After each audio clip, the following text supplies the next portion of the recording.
Hello, clan fans. So, Outlander is officially over.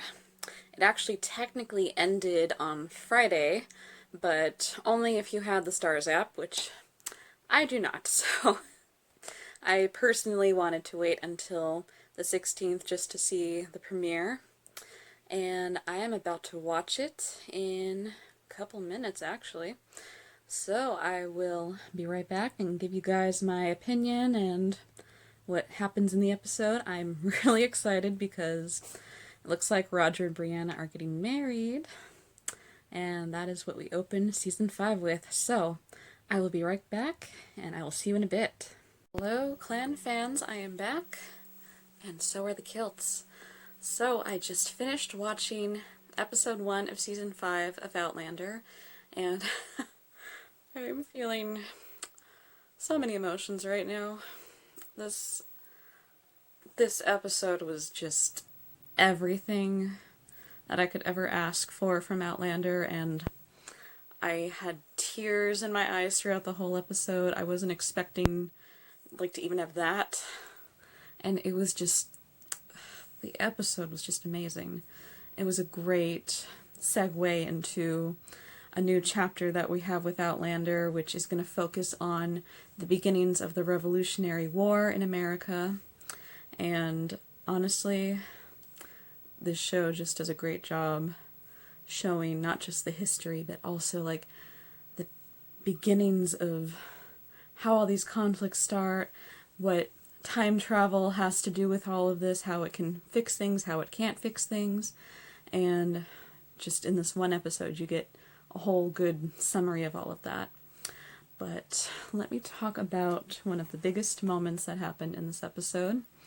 So we started season 5 with Brianna and Roger's wedding, and I was trying to remember when the last time we had an Outlander wedding. It was Fergus and Marsley's, which, yeah, I don't think there was one ever since. And that was like a smaller, simpler wedding. This one was like a big ceremony. They had everybody from the land come. They had the governor there, which, I was trying to hate that guy. And they had Aunt Jocasta, she was there. And just everybody was together except Murtaugh couldn't be there because he's being hunted by the British because he's a regulator. And something we don't always think about when we watch this show now, young Ian isn't there because he's with the natives, which we will eventually see him. I know they haven't spoiled anything, but I'm pretty sure by the end of the season he will return, because I think that is what happens in book 5, The Fiery Cross. So I'm sure we will see young Ian again. He actually he was honored in a way because Jemmy, Brianna, and Roger's baby has Ian's name somewhere in the mix there. Which, that was explained somewhere that I read, that it was supposed to honor him. So, he's kind of present. But the wedding itself was just so beautiful. Just to see everyone there, and then they had this moment where Brianna and Roger were saying their vows, and Jamie and Claire flashed back to their wedding, and they actually showed the scene from it when they were saying their vows, and that brought tears to my eyes because I wasn't expecting that. I wasn't expecting any connections that were going to happen, but just when you watch it, it's like love is just such a strong component of this show. It's not just the love of Jamie and Claire, but it's the love of Brianna and Roger, the love of Fergus and Marsley. It's just such a strong bond to all of them. And I love that this episode just celebrated that, and it was beautiful. Goodness. I'm trying not to cry at all. So the wedding, the celebration was beautiful. There was a lot of dancing. We saw Lord John Grey was there, and he was having some fun. You do kind of wish he had a special someone too, but it's also nice that he's there as a friend of the family. But unfortunately, friends of the family do have bad news to share as well. At one point, he took Jamie aside and he told him that Stephen Bonnet was still alive. If you guys remember from season 4, he was left in a prison cell, the prison that was going to explode, which did. However, he managed to grab the keys. Convenient. And he did escape, and it was confirmed in this episode. Unfortunately, while Lord John is telling this to Jamie, Brianna overhears this and she has some major PTSD. She remembers how he attacked her and raped her, and that kind of puts a little bit of a damper on her wedding day, which you cannot blame her because this is a really touchy subject for her. And this will continue to be an issue throughout the season.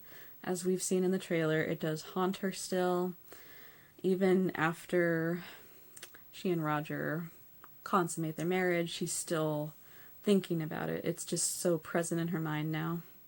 And you can tell like she had forgotten about it for a while because she either thought he was dead or because she had gone to talk to him and thought she'd seen the last of him. But then to hear that he's out there again, and I've read some spoilers, and it looks like Stephen Bonnet does try to find Jemmy because he believes he's his son. So he will be present in this season. Yay! But, so yeah, that was an unfortunate thing that happened. The other unfortunate thing that happened was Governor Tryon, who, this guy's like the major killjoy of the season. He is there as a guest, but then he's also there for business. He wants Jamie to officially, like, get on hunting Murtaugh because he wants to make an example of Murtaugh by showing people this is what happens when you go against the crown. And so Murtaugh has been hiding on the land. They are pretty good at keeping him safe. Like, even Aunt Jocasta knows where he is, and they spend the night together, which, that was sweet. Unfortunately, she has been proposed to by someone. His name is Duncan Innes, I think is how you say it.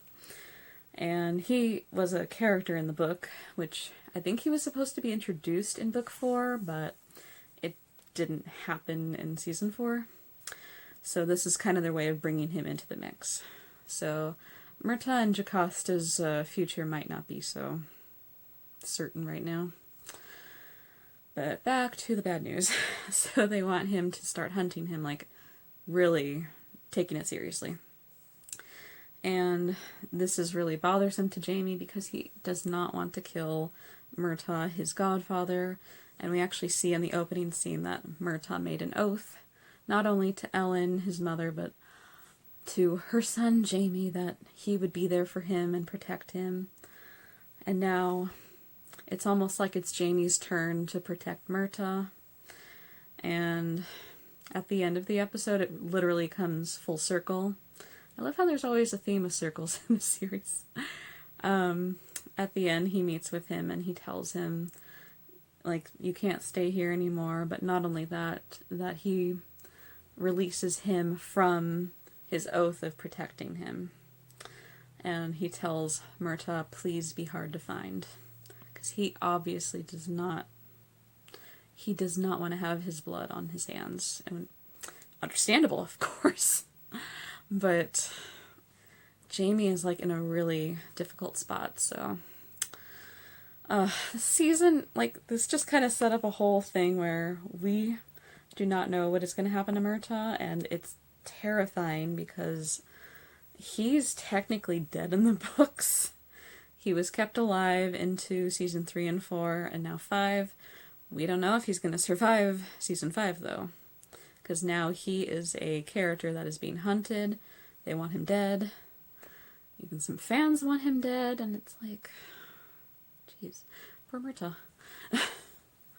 But yeah, so it'll be interesting to see where everything goes with him. But on to the lighter parts of the show.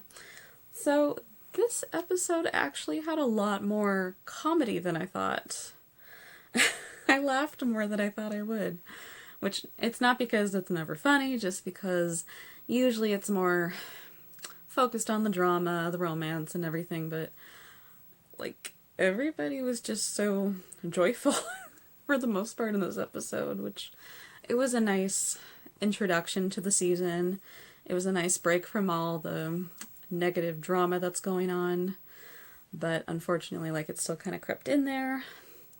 But overall, like, this episode had everything in it. And I loved the wedding night scene. Like Roger singing to Brianna, which was beautiful. He was singing Love, which, you know, L is for the way you look at me. So I loved that they brought some of the 20th century into the episode. And it turned into an 18th century music montage. See how everybody's celebrating the wedding night. Jamie and Claire trying to, have their own wedding night. With Jemmy in the background piping in every now and then. Oh, that part was funny. And Fergus and Marsley are still so in love, and it looks like Marsley might be expecting her second child. At least that was the hint I was getting. And yeah, just everyone is so in love, and it was so nice just to see all that. And then the drama came. But that is Outlander. But in the best way. And they did also, like I mentioned, they brought back the kilt. Jamie made the tenants of the land swear an oath to him, so just in case the time comes, he will be able to rely upon them, especially when the war comes. Like, it's coming soon, guys. I'm not looking forward to the disaster, but history, you know? Alright, guys, so what did you think of the episode? I thought it was amazing. It was a great opener to season 5, and I am looking forward to everything that's going to happen.